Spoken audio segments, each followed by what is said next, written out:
कपड़े धोने वाली बहू। शादी के पहले से ही विभा को कपड़े धोने का बड़ा शौक था। कभी नल के नीचे तो कभी तालाब के पास। अरे मेरी नीली वाली लुंगी नहीं दिख रही है। विभा की अम्मा, कहाँ रखी है लुंगी? अरे वो तो विभा ने परसों ही धोकर रखी थी आपकी अलमारी में, देखो वही होगी। वो ना मैंने आज धो दी, मुझे लगा कि गंदी हो गई होगी। अरे कैसे गंदी हो गई थी? उसे तो मैंने पहना भी नहीं। हे भगवान, इस लड़की के कपड़े धोने की आदत से परेशान हो गया हूँ मैं। जितना तो घर में राशन नहीं आता, उससे कहीं ज्यादा डिटर्जेंट पाउडर का खर्चा है। इसकी शादी करवा दो, शादी जाए अपने घर में ही करे काम, फिर चाहे घर के कपड़े धोने हो या पूरे गांव के। हाँ ठीक बोल रही हूँ, देखता हूँ मैं कोई लड़का। वो दिन भी आ जाता है जब विभा को देखने लड़के वाले आ जाते हैं। लड़की मुझे अच्छी लगी। होने वाली सास कहती है, बेटी अगर कुछ पूछना है तो पूछ लो। वैसे तो हमारी लड़की बहुत ही शर्मीली है, जो बोल दो वो मान लेती है, इसे क्या पूछना होगा। अरे कैसी बात कर रही हो माँ, मुझे इन लोगों के घर रहना है, सवाल तो कई है। हाँ हाँ बेटा, पूछ लो ना, क्या पूछना है। आप लोगों के घर कपड़े कौन धोता है? सास का मुंह बन जाता है। देखो, अगर तुम ये कहना चाहती हो कि तुम्हें कपड़े धोने नहीं आते तो सुन लो, कपड़े मैं ही धोती हूँ, लेकिन तुम्हारे आ जाने के बाद मैं रुमाल तक नहीं धोऊंगी। अरे चुप रहना भाग्यवान, बहू बेचारी घर आई नहीं, उसे डराना शुरू कर दिया।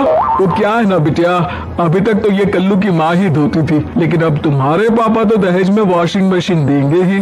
तभी विभा की माँ बोल पड़ती है, सवाल भी पूछा तो क्या। वैसे भाई साहब, मशीन की तो फिर भी कपड़े धोने की कैपेसिटी होती है, मतलब जो बिटिया दे रहे हैं ना विभा, इसे कपड़े धोने का बहुत शौक है। ये आप लोगों की क्या, आस पड़ोस गांव मोहल्ले सबके कपड़े धो दे और उफ तक ना करे। बाहर देखा नहीं आपने कितने कपड़े सूख रहे हैं, सब हमारी बिटिया ने ही तो धोए हैं। बस भी करो ना माँ, शर्म आ रही इतनी तारीफ सुनकर। और तो और एक दाग निकाल कर दिखाओ तो मान जाऊँ। हाँ अच्छा अच्छा, माफ करना बेटा, मैंने गलत समझा। हमें तो रिश्ता बहुत पसंद है। और ऐसे जुड़ जाता है रिश्ता कपड़े धोने का शौक रखने वाली विभा का। उसकी शादी हो जाती है कोयला फैक्ट्री में काम करने वाले कल्लू के साथ। शादी के बाद अचानक विभा चिल्लाती हुई सास के पास आती है। सासू माँ, अरे सासू माँ कहाँ है आप? ये तो धोखा है, धोखा दिया आप लोगों ने मुझे। इसे ससुर के चक्कर के बारे में पता चल गया। अरे तो उसमें तुझे क्यों धोखा मिला है? अरे नल में पानी नहीं आता, कपड़े कैसे कब धुलेंगे? अच्छा अच्छा, तू पानी नहीं आ रहा उसकी बात कर रही है। तो आपने क्या सोचा? कुछ नहीं। अच्छा, तेरी माँ ने कहा था कि कपड़े धोने का शौक है, तुझे याद आया मुझे। शौक शौक बोलकर कपड़े धोने वाले मेरे जुनून को कम ना आके सासू माँ, कपड़ा धोना मेरा गुरूर है। तभी पति भी वहाँ आ जाता है। अभी अभी मैंने इसे सनी देओल की फिल्म दिखाई है, उसी के डायलॉग मार रही है माँ। अच्छा सुन, साफ साफ बता रही हूँ, पानी सुबह 4 से 6 और शाम को 10 से 12 आता है, समझी?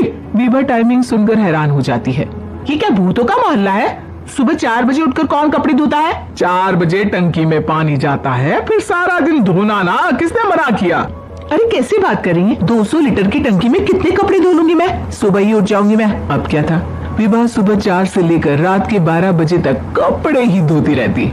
एक रोज सास पड़ोस से निकलकर कहीं जा रही होती है कि साथ वाली कहती है, हाँ कल्लू की माँ, जरा ये बताओ कि 2 साड़ी है, 2 ब्लाउज और एक पेटीकोट और एक नाड़े वाला लंबा कच्छा। हाँ तो?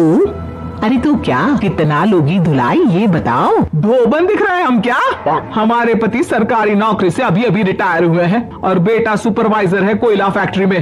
धोबन समझ रखा है हमें। हाय रे कल्लू की अम्मा, माफ कर दो, वो तो मोहल्ले में यही सब बता रहे थे कि तुमने बहू को कपड़ा धुलवाने के काम में लगा दिया है। सास को पड़ोसन की बात सुनकर गुस्सा आ जाता है। वो घर पहुंचती है जहां घर के बाहर ही इतने सारे कपड़े सूख रहे होते हैं जितने कि किसी धोबन के घर पर। अरे ओ कल्लू की दुल्हन, बाहर निकल। माँ जी यही आ जाओ, बाथरूम में चादर धो रहे हैं हम। अरे अभी हम धोते हैं, तुमको बाहर निकलो। ये आस पड़ोस वाले बोल रहे हैं कि हम बहू से कपड़े धुलवा कर उसे कपड़ा धोने वाली बना दिए हैं। अरे छोड़ो ना माँ जी, किन लोगों की बातों में आती हो? आस पास के लोगों का तो काम ही होता है कि वो किसी तरह सास बहू को लड़ा दे। बहू सारे घर के कपड़े धोती है, ये क्या कम है? बोलिए। सास को भी लग जाता है कि वो बहू का ये सनकीपन नहीं छुड़वा सकती, इससे अच्छा है कि खुद ही चुप हो जाए। एक रोज सास और बहू मंदिर जाते हैं, जहाँ सास की साड़ी वहाँ खड़ी भीख मांगने वाली से मिलती है। माँ जी क्या बात है, आपकी साड़ी उस भिखारन से कितनी मिल रही है ना? हाँ हाँ देखो तो, दोनों की साड़ी मिल रही है। क्या बात है कल्लू की अम्मा, तुम खुद को तो अफसर की बीवी बताती हो और ऐसी सिंपल सी प्लेन साड़ी पहनकर घूमती हो। सिंपल और प्लेन नहीं है ये साड़ी। तो क्या सोने के धागे से फूल बने हैं? कुछ भी सासू माँ, कुछ भी। हाँ बने थे इस साड़ी में सोने के धागे से फूल। मेरे पति लेकर आए थे मद्रास से स्पेशली मेरे लिए 10,000 की। ताहे भाई साहब इस भिखारन के लिए भी सेम टू सेम साड़ी लेकर आए होंगे 10,000 की। सास उस वक्त तो कुछ नहीं कहती, लेकिन बहू के साथ घर आती है और अलमारी से एल्बम निकाल कर लाती है। ये साड़ी देख रही है, ये वही साड़ी है जिसे मैंने अभी पहना था। इस साड़ी में ये जो चमकदार फूल दिख रहे हैं ना, ये सोने के धागों से काटे गए हैं। लेकिन तू लोकल वॉशिंग मशीन ब्रश से घिस घिस कर सारे फूलों को निकाल कर साड़ी प्लेन कर दी। मुझे माफ कर दीजिए सासू माँ। और तो और, जब मैंने तुझे तेरी गलती के लिए कुछ नहीं कहा, लेकिन तूने तो सबके सामने मेरा मजाक ही बना दिया। क्यों? बहू को समझ में आ जाता है कि अब से उसका कपड़े धोना बंद।